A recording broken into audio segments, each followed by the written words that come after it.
Hi and welcome to the lecture 4 of module 5. In this module we are looking at regression and interpolation. In this particular lecture we are going to move on to interpolation. For the last 3 lectures we have been covering regression. Regression was basically trying to fit a particular functional form or a linear line to the given data, whereas in interpolation what we do is once given the data, try to fit a curve that passes exactly through all the data points. Instead of trying to fit a specific functional form of the curve, there are some standard functions that we employ in interpolation.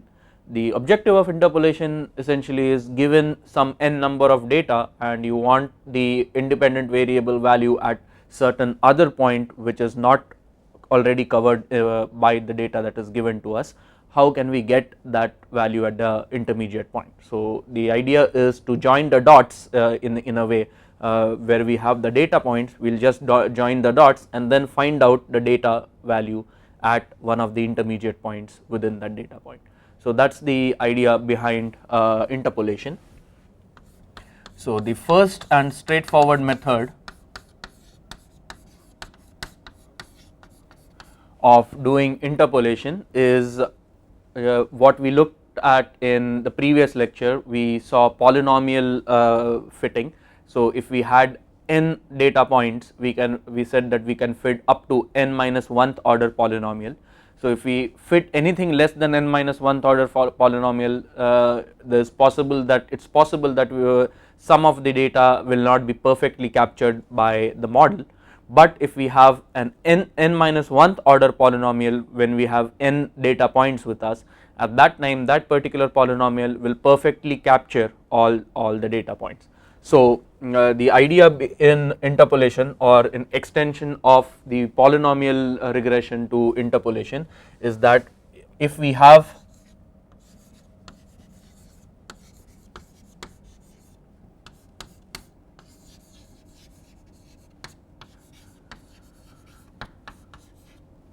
n data points x1 y1 and so on up to xn yn, we in interpolation we need a method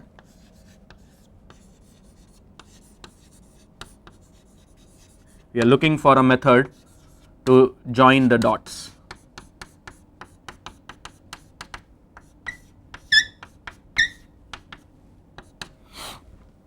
Okay, that is what we are trying to do in interpolation. The straightforward extension of what we have learned so far is to fit an n minus 1th order polynomial.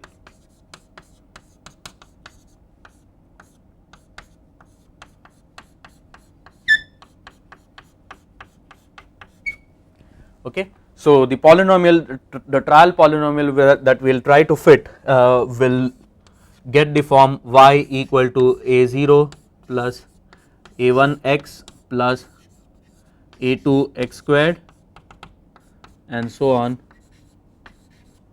up to not an, it will be an minus 1, I am sorry, x to the power n minus 1. So we have n unknowns a0, a1, a2 up to an minus 1. We have n unknowns and we will get n equations in n unknowns. The equations that we will get is going to be of the form d of sum of square errors. If sum of square errors is SE, just recollect what we have done in lecture 2 of this module. If SE is the sum of square errors, sum of square modeling errors y minus y hat, then the first equation is dSE by dA0 equal to 0, second equation dSE by dA1 equal to 0 and so on up to dSE by dAn minus 1 equal to 0. So we have n equations in n unknowns and there will be unique values of a0, a1, a2 up to an minus 1 that will give you a polynomial n minus 1th order polynomial fit to this data. Okay. And as we had done before, what we will write our y matrix as nothing but y1, y2 and so on up to yn. Our X matrix, if you recall, the first column of X matrix was 1 1 1 repeated n minus 1 times, that corresponded to A0. Then we would have x1 x2 up to xn, which correspond to A1, so on up to x1 to the power n minus 1 up to xn to the power n minus 1. So this is how we will write. We will have this x1 x2 so on up to xn, and this is x1 to the power n minus 1. Keep in mind we are fitting an n minus 1th order polynomial, x2 to the power n minus 1 and so on up to xn to the power n minus 1.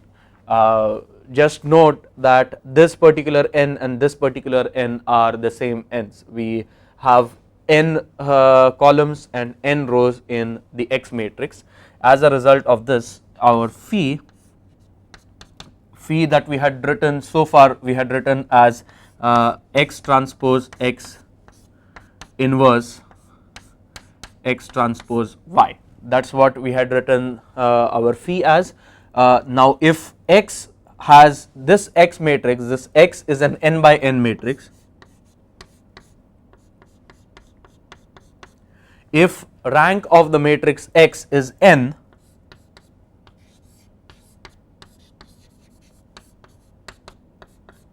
okay, then the rank of X transpose X is also equal to n. Okay, and we need the rank of X transpose X so that rank of X transpose X to be equal to n, so that X transpose X is going to be invertible. So if X is invertible and X transpose is X transpose is also invertible, and therefore X transpose X is going to be invertible, this we will be able to write this as X inverse X transpose inverse X transpose Y. Okay, keep in mind we are able to write this only because X is an n by n matrix.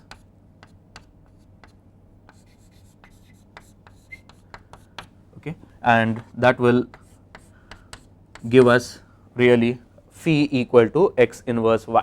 So you get this particular matrix X, just invert that matrix, multiply with the matrix Y, and we will be able to get the values of A0, A1 up to An minus 1, that will give us the perfect fit for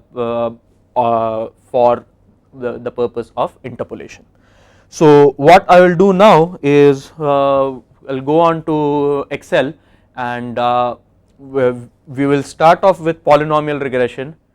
Okay, so now what I have done over here in Microsoft Excel is pulled up the same worksheet that we used in the previous lecture to do the linear interpolation. I have just pulled up the same worksheet over here.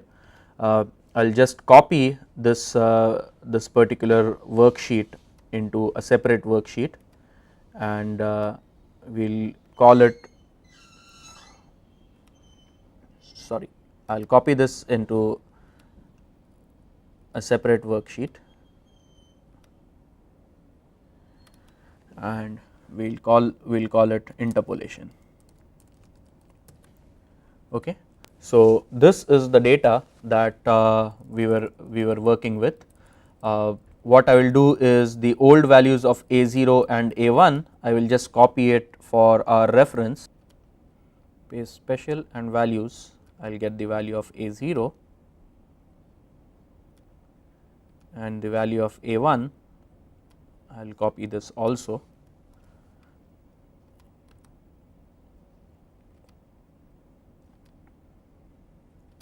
Okay, we will start off by constructing our matrix X, and before we do that, we will just change the font size so that things are visible to all of you.